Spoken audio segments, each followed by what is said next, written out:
there's not a day I walk in, there's not a stack of checks I'm flipping through, and I'm just like, I can't even fathom this rolling like that, you know? Like, so yeah, it's way easier now. The way money just in general dispenses these days with all the cash apps, it just moves around, you know? Back then it didn't move like that.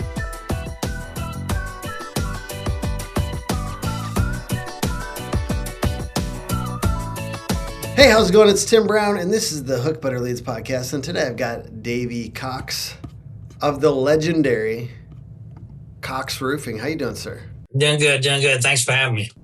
And I just want to hear a little bit about your background. We'll get into some more kind of how to sell more roofs type topics here, but would love to hear a little bit about your background.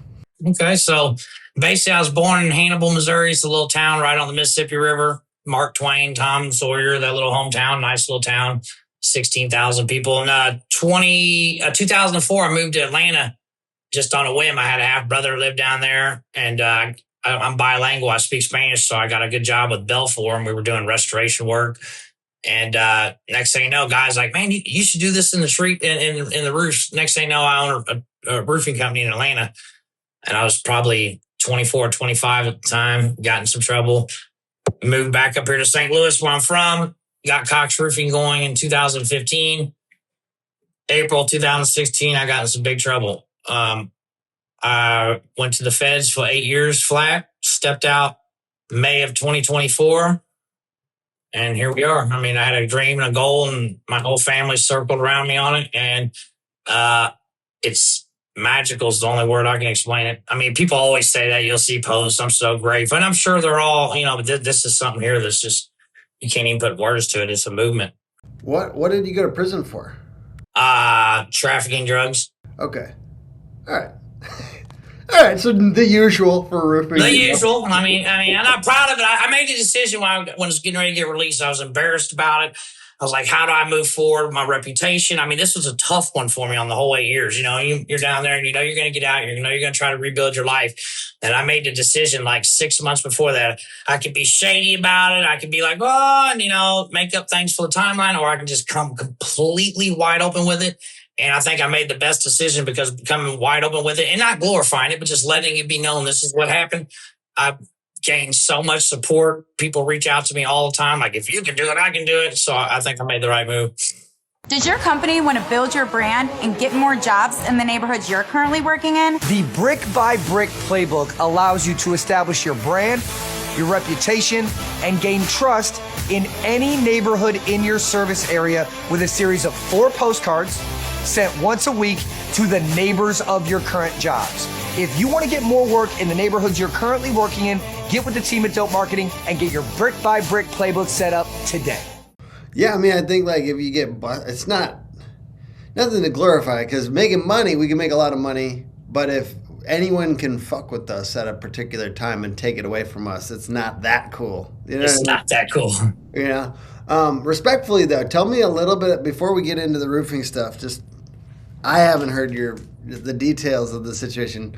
Sorry to make you replay it, but give me what happened. Apparently the Fed raid. I looked up your name and I was seeing this on another. So 2020. So I'll just back it up and give it to you all the way. So I've been a graffiti artist my whole life, right? So I was a pretty big graffiti artist. I traveled around the nation. The same stuff you see in Minneapolis around there. Like, those are my buddies doing it. And so I was real big into that. I had my roofing company, and that was my hobby. And well, the cops got on to me for that. The St. Louis police did. Well, they put a tracking device under my vehicle. And as they're following me around for that investigation, they start seeing, man, this guy's got some other stuff going on. And they contacted the FBI. And then the FBI jumped down on me. And of course, when they come, there's no getting around it. It was just a huge mistake. I was making plenty of money. Give me that moment when it happened. Like, where were you? What did it feel like? You have people run into your house or what? So I was backing out of my driveway. They were coming to do the raid as I was leaving my house. And I had 2 kilos and like $100,000 in a book bag. And I was backing out of my driveway, and they just boom. And I took them on a high speed. Now I ran them and got rid of everything. And then, of course, for the next 3 days, they were just looking all over the city, and then they got me. So there wasn't really a moment besides that moment when they tried, Anything else particularly interesting from that era, whether it be the graffiti, like anything huge you tagged or anything like crazy? Yeah, I mean, if you can Google the graffiti, it's Super's the name. Just put just St. Louis Super Graffiti, and you'll see a bunch of them. It was an interesting time, man, because I was focused in on the roofing industry. Like content was just starting to come around. It was 2015, 2016. Like I was wearing GoPros getting door knocks. You know what I mean? And so I was so into that, and I was starting to build all my relationships. And it was wintertime, and spring was just coming. It was just April, man, and the roofing just got cracked wide open. And I was pretty much done with all that. I really was. It was the wintertime. I was kind of getting out of it. I was so busy with the roofing, I couldn't mess it with it no more. But once the feds get on you, it doesn't matter if it was 20 years ago. You know what I mean? It's just they're coming. So there's not really a moment. It's just an interesting time. When I look back on it, is one of them things where you tell yourself, God, we as humans can be our own worst enemy. Nobody can take me down but me. Nobody. No, none of these people you hear about. And this goes for you too and everybody else, man. We're the only people that can take ourselves down. When I look back on that, I can't even think about what that guy was thinking. Like, you know what I mean? So it's kind of yeah. What would you like from the era? Because there's a lot of time in prison, brother. From that era, is there anything that ended up setting the stage for your comeback? Anything from prison that you're like, I kind of took something big from that era that ended up setting the stage? 100%. No question about it. That's a great question. 100% patience.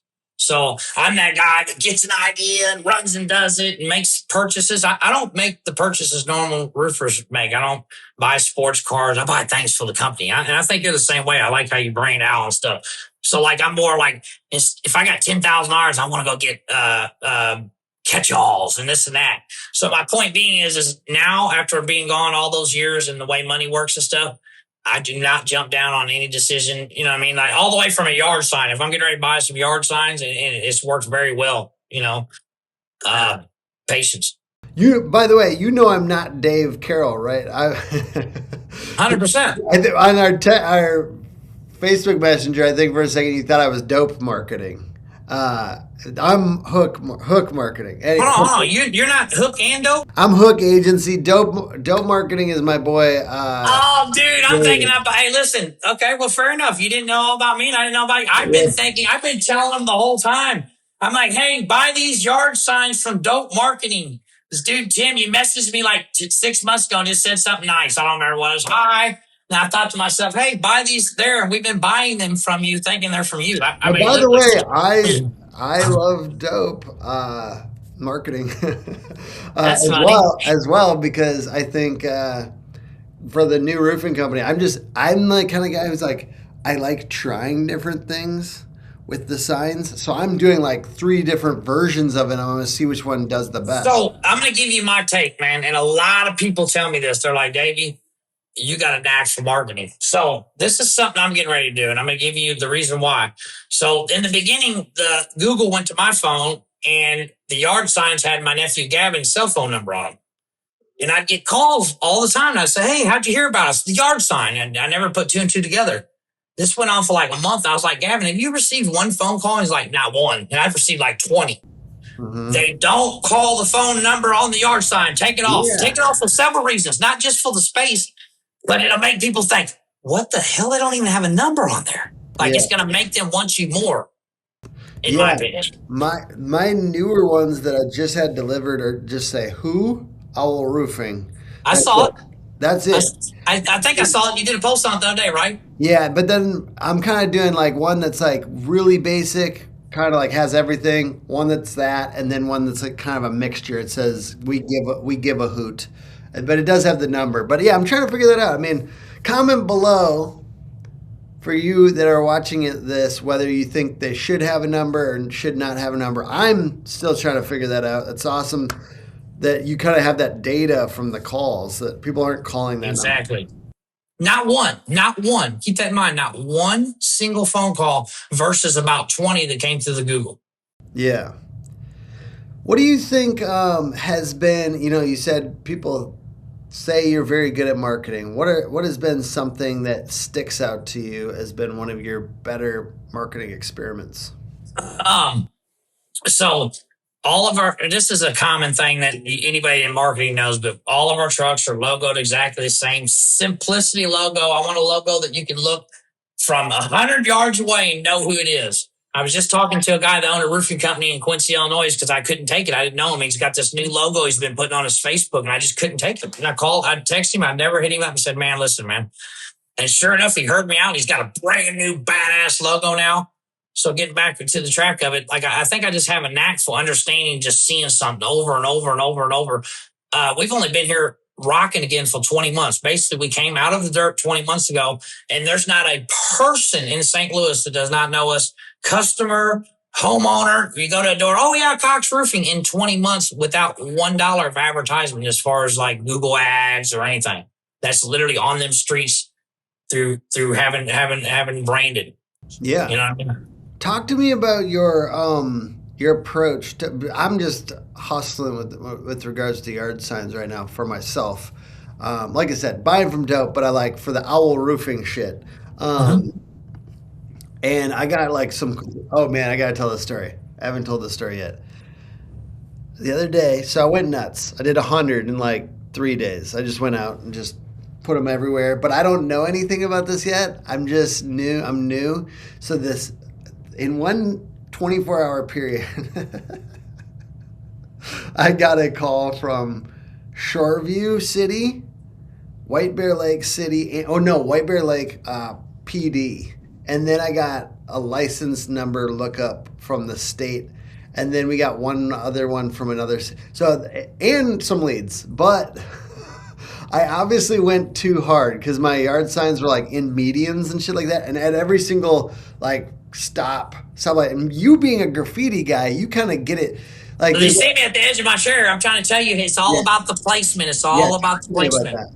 Okay, off ramps, those ones that come off of highways and then busy. Put it somewhere. Look for like a sewer cap. Put it next to the sewer cap where they're not going to get it with the lawnmower. These things can ride for months and months and months if you do it right. If you do it properly. If you're sticking them in mediums and flower beds that belong to the city, it's not going to work. Like matter of fact, they're going to come get you. I've never had a complaint. So it's just the placement. Like as you're driving, and I like how you bring up the graffiti artists thing, because graffiti artists look for that placement. Yeah. Placement. It's all about the placement. Yeah. So as you're driving every day, you just find areas where like you can see there's a big bend on the road, and there's a spot that's like there for a long time, you know. Yeah. And you can find your little spot at the edge of the grass, up towards the weeds. Even though it's not right out there in the grass, it's going to stay, because people aren't going to go burn and take it. You know what I mean? So it's just about placement to me. And don't burn it up. Don't go putting 100 of them on one exit. I know it's tempting, and you're like, wow, and you drive back and you see them all and it's cool. But like, that's not the type of attention you want. You want the ones that they're going to see every day when they come home from work repeatedly, and they're going to glance over to the right and they're going to see our roofing. They're going to see it. And then, as you know, I don't have to tell you, you're a marketer. Then when they need a roof, they're going to call our roofing. You know what I mean? Yeah, I'm thinking of his brand. So I put 100 out and I saw which ones stayed. The ones that stayed were like kind of like incognito, not like somebody else's, not the city's land or whatever, but like somebody else's, but they don't care because it's like a side note to their property. Yeah. That was what I was realizing. Easements. Yeah. What's that?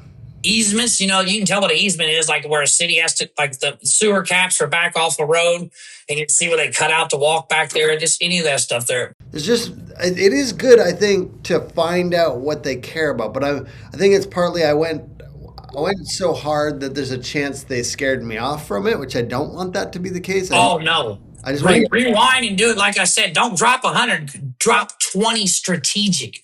And they'll ride, dude. They really will. I'm learning what strategic is now. I had to learn through getting 5 calls on me in 24 hours but okay, so I never was like super hardcore into graffiti or anything like that, but it's interesting how different like things you do in different areas of your life activate things. Like for a little while there, I was homeless.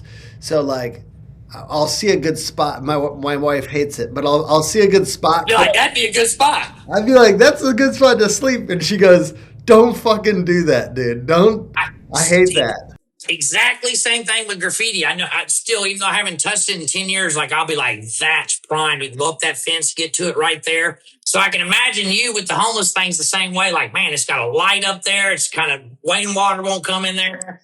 Or the other one is like I used to climb buildings, and I'm sure you did that when you were doing some graffiti too. But like I would like ways up. I'm like always like, oh, I could get up right there, and like that's not super useful at this part of my life, but my brain still does it. It's like, oh, there's a good spot to get up. Is there anything else like that because of your past, different things that you think, like even the drug dealing stuff? You paid your time, all that. What did you? I feel like people learn stuff about business from that. What did you learn about business? So dealing drugs on a level, if you're buying 8 balls and selling grams, it doesn't apply. But if you're like the type of guy that's selling kilos and you're providing the suppliers, it's no different than selling a roof because you're constantly going by to check on them. You want to make sure they got plenty. If not, you need to leave more. You got to make sure the inventory is good. So it's the same way the roof. You're kind of stopping in. They might owe you some money. You're kind of being facetious about it because you don't want to come out and ask. It's exactly the same as drug dealing. Just stopping in. You know that check might be there, but you just pop in. Same thing. Somebody just came through and paid them a bunch of money and they probably got the money you owe them. They just go hand in hand as far as the hustle, the grind, the mentality. Yeah, so you got your people out there now. Instead of being on the street corner, they're knocking on doors, I'm sure. What do you get like as far as like strategy in the sales process that you feel might be unique? I don't think it's going to be unique at all. But basically, there's like 4 people in management here. Me, my nephew Gavin, Maria, and Justin. So we're all hands-on with the sales people. Every morning we have our meetings. Like, let's say there's one that's kind of slipping. It just needs a little Davey time or a little Gavin time. We go ride with them. You're going to learn this. The hardest part in this business is recruiting good sales reps and retaining them, period. So when you got a good one, and a legit good one, not what you think a good one, it takes a while till it takes about 6 months, but you want to keep them no matter what it takes. So it's all about knowing when to spend that little one-on-one time with them, with the owner. Hey, Tim walk in there. Hey, Brandon, come on, you're riding with me today. So we do a whole lot of that. And I'm sure other companies do too, but it's worked really well. There's been people that I'm sure wouldn't have worked here no more still if I didn't take a couple days and just me and them ride one-on-one, kind of get to know them and talk to them and, make it a little more personal, Okay, so you're super involved in, is it Hardcore D2D Closers? Is that the Facebook? Yeah, I started that group. What got you so involved in Facebook groups, and how does that benefit your life right now? Okay, well, that's an interesting story in itself. So it's 2015, and Anthony Del Medico's down here in St. Louis, and he's running a little storm, right? And I'm working for him, and I'm his sales manager. And he had just started Storm Ventures Group, SVG and all that. Win the Storm. He just started it. And I was right there on the ground floor, the whole thing getting built. And he had this Facebook group called Storm Ventures Group, the same one he's got now that they got. And he's like, hey, man, start posting in here. So me and Justin Parker this is 2015, dude. We're out there knocking doors and posting. All these people start getting involved in it. Well, I don't know if Anthony didn't like that the attention wasn't to him. I don't know, but he called me in his office one day. He's like, hey, man, look, there's a lot of big-time business owners in that page. They don't like all that, Davey. It's like, slow down. It's all right. I did a post or two, and he calls me up flat out, told me, dude, if you want to do that, go start your own group. And I knew nothing about it. I hung up the phone from him. I Googled how to start a group. We were in a neighborhood knocking doors, me and Justin. I started it right there. I can take you right where we were parked. It's up to 60,000 members on it. And I got to tell you, Tim, it is the single most beneficial thing to me in this business and this culture and what I do that there is. There's not one other thing that even comes close. Pretty much every sales rep I've got off here, close to $1 million worth of jobs, just people across the country. Hey, my aunt lives down there. I'm in Pennsylvania, man. Close to $1 million in jobs. No, hands down. And I can keep going on and on and on. Anybody that lives with me and around me sees it. It's hard to really explain it. It is a game changer. That page has changed my life. Okay. So what, say that again. Why did he not want you, what did he not want you posting? My only guess, Anthony's still a good friend of mine. My only guess is that dude, he was posting stuff on there. There's 2,000 members. This is 2015. He's posting stuff on there getting a like or two, but we're posting these videos and people are interacting and they're going and making videos too. And it just made the group come alive. The only thing I can think of is maybe he didn't see the value in it at the time. I mean, I could see because, he's starting SVG and he's got all these big owners in there. And it's like, God, he got these immature kids running around knocking doors. I can see where he was thinking, man, I don't know if this is a smart idea you post, but he told me a couple months ago, he's like, man, when he finally found out the story of that's why I started hardcore, he was like, damn. Talk to me about, okay, old school versus, because you've been around for a second. I feel like '06. in this industry, if you've been around longer than 10 years, you're kind of like, what the old era was like and you know what the new era is like now. Like, some of those people hate me for some reason. I have no idea. Some of the old era people, I don't know why. I think just because You know why? Right. I don't hate you, but it's me too. We can't stand that you fuckers come in and get to come in at the ground floor of all this technology. Yeah. But we had to measure every roof with a tape measure, every roof, MapQuest to get to the jobs. And what happens is you guys are coming in and making it so easy, and we're having trouble learning. You know why I didn't miss the last one? Because I don't know how to check my email. That's why Maria got that sent to her. So that's why we hate people like you. You got to ride in on the wave and absorb it all. But it's like some of them, not a ton. But it's like I'm always curious, like more about how the change feels. You know what I mean? Like, what did it used to be like, and what is it like now? So, as a sales reps. Like for the new guys, for the guys that have only been around 5 years, like what is? Let me give you an example of what the truck, what just your truck would be like. So you're driving down the road and your dashboard. Picture these jobs in your CRM; they're Manila folders. So your dashboard would have stacks of Manila folders. You'd have adjustments, and you'd have your calendar book right there in the middle. It was your most important thing. You just sit on your middle console. And when that phone rang, you couldn't be like, you had to literally write that adjustment appointment into that thing. And then find that file. I mean, we made it happen, no problem. But looking back on it now, I don't know how we made it happen, to be honest with you. I mean, you got 100 files and you get a call from Nancy and there's no system or computer where you put in her name. I mean, it's all we knew. So it wasn't like we were dealt a bad hand. But looking back on it now, it's almost, how did we even do it? Like, I picture a phone, when I'm in a neighborhood, somebody would call and be like, hey, come over to Susie's. She lives in Warsaw. I mean, how do you even get to Warsaw from where you're at with no GPS? I don't know how we did it, but I did. I got everywhere I needed to be. How about money wise? Like, was it like, I know like $1 million a day was like 500,000 back then, but like, what else would they have liked? Like I'm thinking about like, sorry to be talking to you like you've been around so long, but it's like, what else was cool back then? What was different in a good way?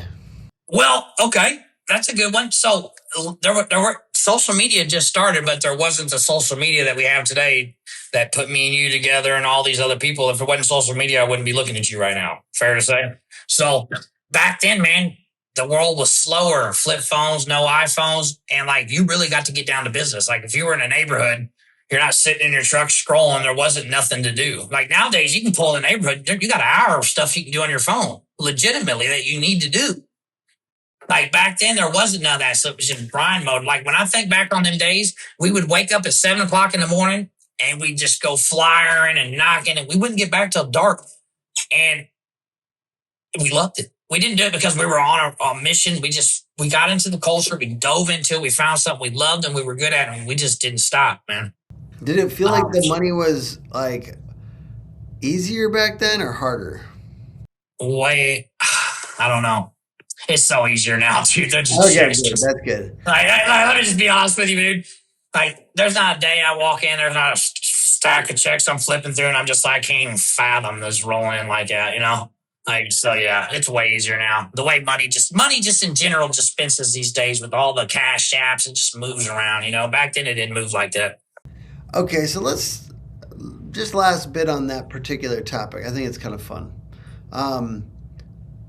Do you think the lack of phones and stuff like that, because it's constant distraction too. It's like, yeah, you can get some work done, but it's constant distraction. Do you think in a sales process with the homeowner, we slowed down more? Like, were you more present with every homeowner? Did that help with the close rate? I don't know. I'm just curious.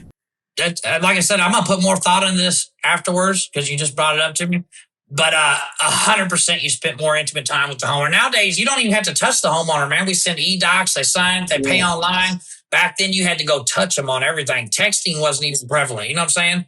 Yeah. So it was either a physical phone call where you're hearing her voice or you were at their house. That's a very interesting question. And I'm going to put some thought into it. I think that the process was way more intimate back then. Yes, 100%. And now that you mention it, we got more referrals back then. I can remember any house I would go to, they'd take their little paper out and they'd write down phone numbers and they'd send me 10 places. So yes, it was way more intimate. I think that it's good to know because it's almost like if we could slow down and not act like, because the problem is you can go back to your truck, you can get dopamine immediately by getting on the phone. Immediately. The same dopamine you're seeking and you need to be knocking the door for. Yeah. And that's a problem I've been having lately. Because my whole door knocking thing, people, I'm going to tell you this and I'll tell anybody, I do it out of lack of basically I'm trying to prove something to myself. It's me. When I knock on that door and they say yes, I get this feeling of self-worth and I mean something and I'm important and I'm good and I'm needed. And I seek that day after day. Well, I get that on the internet a lot now. Yeah. And so it is a false positive because like you're not really getting that out of the internet stuff. You know what I'm saying? So that's a good one. That's a real good one. You are. We're both probably trying to do the same thing because like I'm trying to now switch my Facebook to be more homeowners. I think that's something right now. My Facebook is like all roofers, and I'm trying to flip it. So I unfollowed I unfriended like 2,500 people, and I'm trying to friend like homeowners in my area, but it's slow going. No, it's not. You want to know how you do it? You want me to tell you right now? Because I just did it. I just got about 1,500 of them. Okay, how do you go into all the groups in Minneapolis, historic houses, this and that. Yeah. Start writing up these Chat GPT cool stories about Minneapolis and start putting them in there. Everybody that goes through and likes your shit, go over there and hit follow request. Tell me what these stories should be, because I will do exactly what you said. I'm the kind of guy. Let's see. Tell me something unique about. Tell me something unique about Minneapolis real quick. Just tell me real quick. Okay, like I'm going to the northeast suburbs. So actually, let me show you a story right now. Here's all you did do. You chat GPT and say, hey, I want to write a alluring story that's going to get engagement, lots of likes, lots of comments, and be controversial. Find me a cool topic about Minneapolis area that's really cool that people are going to find interesting, and write me a cool story about it. Bing, write your story up. Get 2 pictures of whatever it is and post that thing, and it goes crazy. I'm doing it every day. I add you to my group in Hannibal. I'm getting 500 likes a day on these posts I'm doing about Hannibal, and then I'm going in and requesting invites on the likes on every one of them. So I've added about 2,000 homeowners. Automate your communication with Proline, the only communication-first CRM for roofers. Because when you fix your communication, you'll sell more jobs. We had 200% growth, and I attribute that to Proline. But just with one automation, I was able to get 25 Google reviews. Proline's not going to win the beauty pageant, but it will save your Saturday. This is brilliant. I'm doing that kind of with Facebook groups for like heartwarming stories about the company, but I'm going to try that for sure, Davey. They're not going to start liking your heartwarming stories right now, but they're cool, and they are. You got people that scroll on their phone. They got to see something interesting in Minnesota they want to read. Yep. I'm on it. I'm going to do it. I'm so excited. You're going to love it. God, that's brilliant, Davey. Smart. And you do it takes hours going through and inviting all them likes. It's not easy, bud, but it pays off. Yeah, like I'm in North Oaks, Minnesota, and there's like a just North Oaks homeowners group, moms group. Yep, let's say it's a moms group, right? Let's say it's a moms group. Just write a cool little story about dude, you're creative. I know exactly what I'm gonna do, because there's James J. Hill, which is like a big historian. Oh yeah, James J. Hill. There you go. I'm a historian.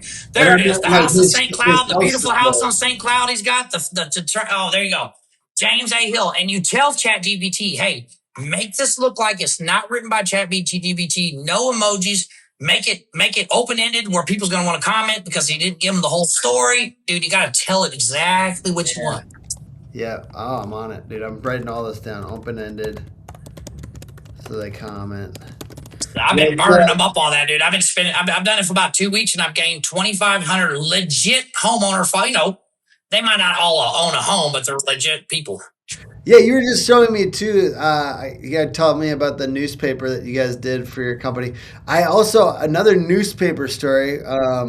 People have found newspapers in roofs or whatever that was used as, or like in attics. So find Okay, so and tell stories about it. the newspaper. So I got to tell you a little background first. So St. Louis got hit with that historic tornado, and the whole area is nothing but little Weechee and tile and historic houses.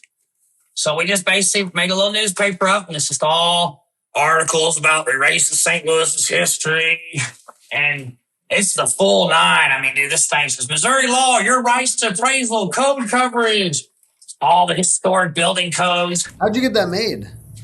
Dude, we called the Justin Parker's been working on it for about 2 months, and then we called the Gazette, an actual newspaper here in St. Louis. I'm like, bro, we need some newspapers printed. We met some guy that prints them, went and $1,100. We made 1,200 of these things. I got less than $1 on each one, bud. That's pretty cool. Like, what? So, are you going to give those to homeowners, basically? Yeah, we're gonna go to every homeowner in that area when we're door knocking, drop them a newspaper just like this, That's or put it in your super cool. mailbox, and it's a closer, bud. It is a closer. That's innovative. So you got two really cool, innovative ideas just for our audience today. What else would you say has been a kind of a crazy idea like that turned out? I love how you don't know, but then you're going to show me some other thing that's like brilliant. I mean, so many things are going on, and it's just like, stop. Man, when you ask me a question like that on the spot, it's just hard. There's so many things. I'll ask different questions. Nothing I'm doing is original. I've taken years of the people I've been around, the different companies that I've been around for years and years, and I just basically took and made my own little model that I love. Okay, so does Justin Parker work for you? Yeah, Justin Parker we've been best friends for 20 years. We fight like dogs. He's the one that does like lives and door to door. Yeah, he's silly as hell, but he lives by this. He seems. Talk to me about him. Okay, so how long has he been doing door to door for? 20 years. Me and him started together in Atlanta in 2006. He's been with me ever since. Honestly, Tim, and anybody will tell you this, he's one of the best door knockers in the United States of America. Anybody will tell you this. Yeah, 100%. Okay. Tell me more about him. I'm just like, I'm curious about him. He's one of those people, even though we've been best friends for 20 years, like we don't really have a personal relationship. It's strictly work. I'm actually in his office right now. He's the sales manager. He just sits here all day, does box reviews, zero tolerance. He has no hobbies. He doesn't care about anything but roofing. You're liable to get a text or a call at midnight, ask about why some claim number is something, or it might be 5 a.m. There was a time when he slept with his cougar paws on for a month. You know what I mean? Literally didn't take them off. And No joke. No joke when I tell you that. He is the heart of the culture. And a lot of people don't like him because he's zero nonsense. He's not going to sit here, hey, Tim. He's not going to like, how you doing today? Because he don't care how you're doing. You know what I'm saying? He don't care how you're doing. He don't care how I'm doing. He cares about this culture moving forward and door knocking and teaching people right. It's really amazing. Interesting. Okay. What's one thing you've learned from him that has been important for the company? Just show, like, just as one of them ones, like if you're having a bad day and you want to go home, like I do some days, he's the one that'll show you that door is right around the corner. There's a lady waiting right there. When you're talking about going home, like Justin's that guy, bro. I can't, like, he volleys up at least 10, 15 jobs a day for people. He just goes to the neighborhoods for our sales rep, just throws them. Really? Hey, here.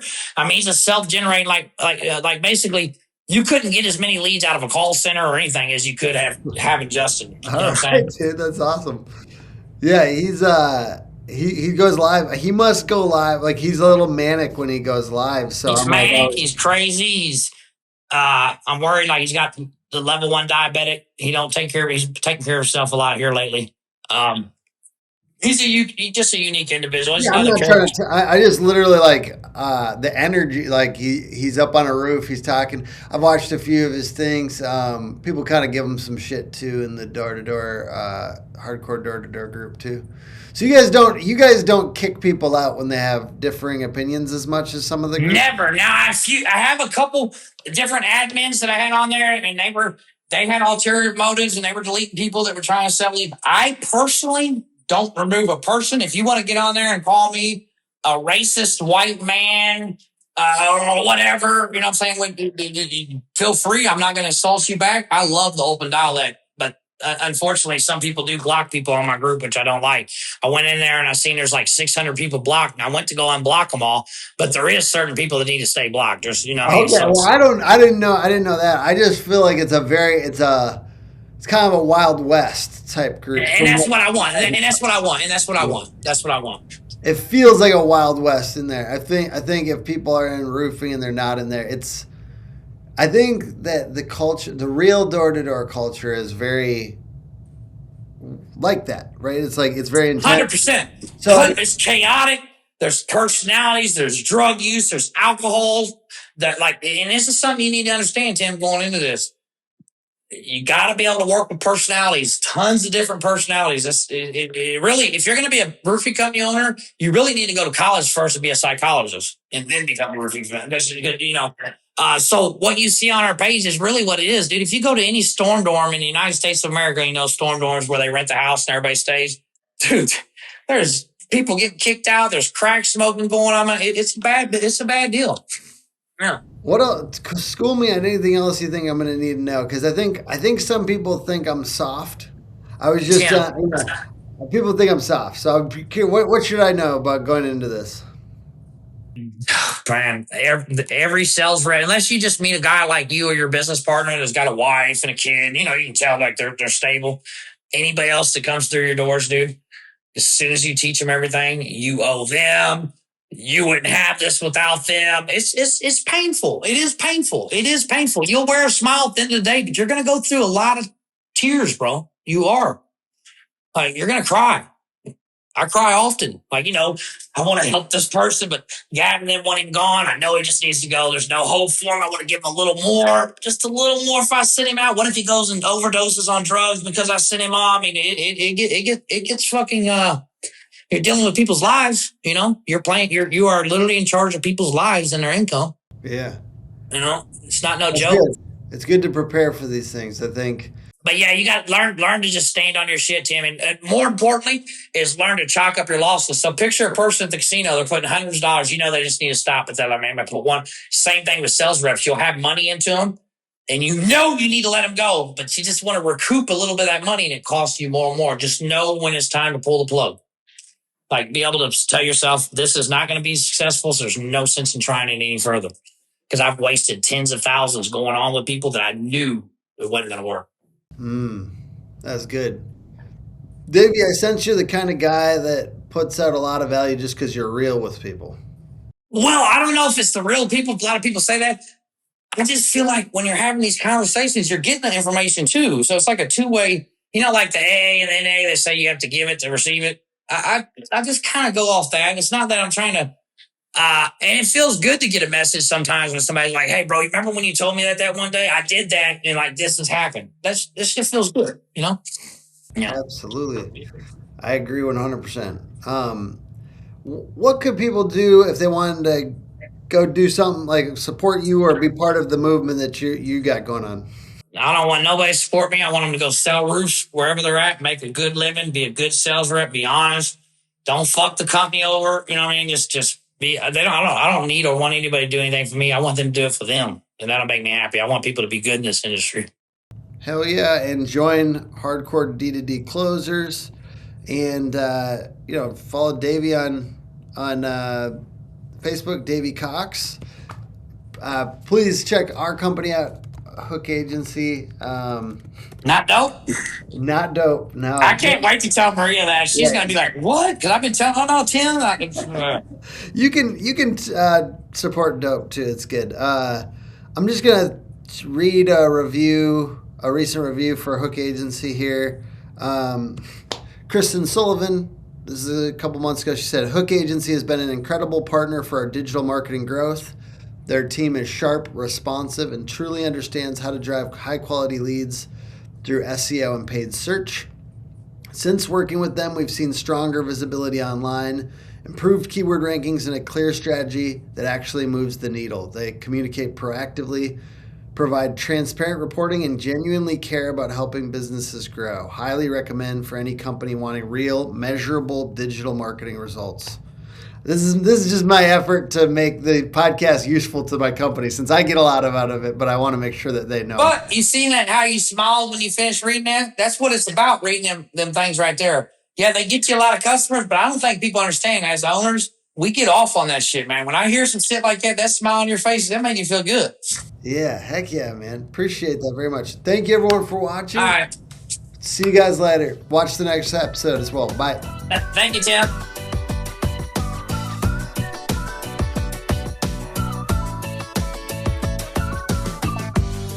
They're so thorough with every detail of the website. Working with Hook, the design is probably 50x better than any other design I've ever had. Their team is super communicative, and I mean this genuinely.